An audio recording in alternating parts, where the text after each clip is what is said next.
Speaking of ESG, here's a story. Oh gosh, is this a story? Awful story, but still.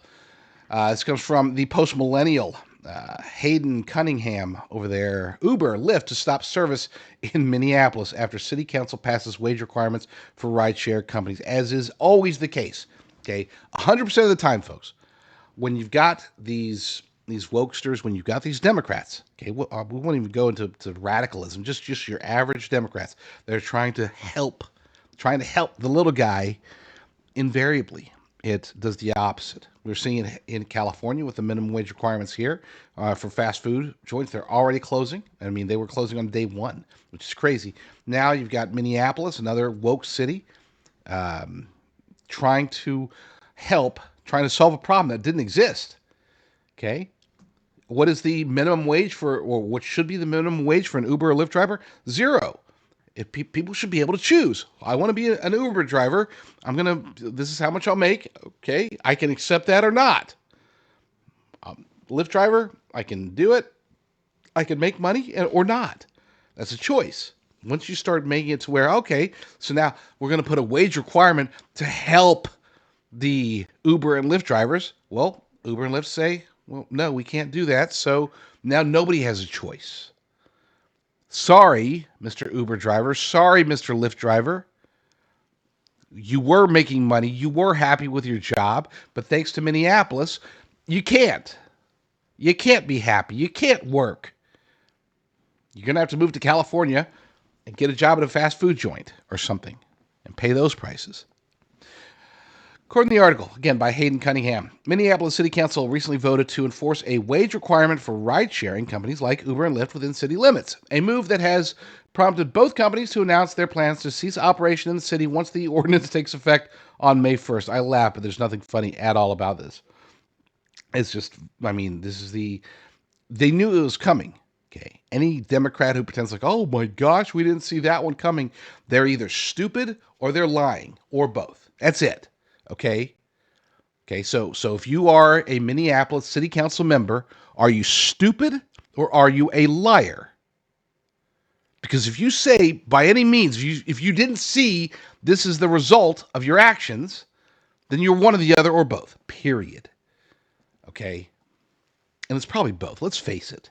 Okay. Chances are, and I don't know any of them. I don't know who sits on the Minneapolis City Council, but anybody who voted for this, who imposed this authoritarianism, who did great harm to the Uber and Lyft drivers in the city, they are either stupid or liars. I don't have to know them. I can see the results of their actions. I can see the idiocy. They knew, or they should have known. That's it. According to the Associated Press, under the new ordinance, rideshare companies are mandated to pay drivers a minimum rate, which was set at either $1.40 per mile and 51 cents per mile, or $5 per ride, whichever amount is greater. This minimum requirement applies to all transportation services provided within the city of Minneapolis. The ordinance was intended to ensure that rideshare drivers are being compensated at the same rate as the city's hourly minimum wage, which is currently set at $15.57 per hour.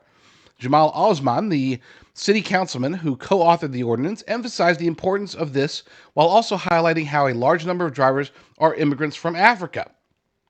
Again, ESG folks, DEI, all that stuff, it's coming together in every leftist city. Leave all cities. Left, right, Democrat, Republican, I don't care. Get out of the city. But if you have to live in a city, go to one that's not as woke as Minneapolis.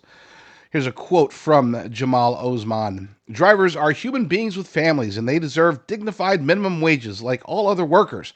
The Minneapolis City Council will not allow the East African community or any community to be exploited for cheap labor. So instead of being exploited for having a job at will that they were doing based upon their own choices, now they don't get the choice.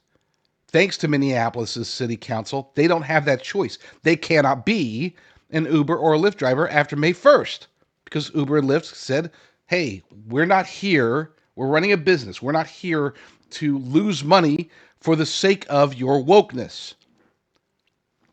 However, in response to the artificial increase in labor costs resulting from the ordinances, rideshare giants Uber and Lyft have threatened to suspend their services in Minneapolis. An Uber spokesperson confirmed the company's intentions to discontinue its operations in the city once the ordinance is implemented on May 1st. The move echoes a similar action taken by both companies in Austin, Texas, when the city proposed fingerprint-based background checks for drivers. Subsequently, the Texas state legislature intervened, overriding the city's measures, and which led to Uber and Lyft resuming their services in Austin. We have until May 1st, folks.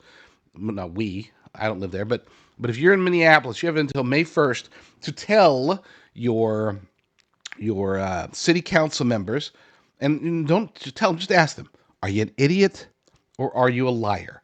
Because you are intentionally or unwittingly, one or the other, doing harm to the people that you're pretending to protect. You're pretending to protect East Africans, okay? By how? By making them lose their jobs, jobs they chose, jobs they want, jobs they've been doing to make them money to support their families. You're going to eliminate those jobs by trying to help them. Idiot or liar or both. That's it. Those are the only options here. Find out which one it is and get rid of them.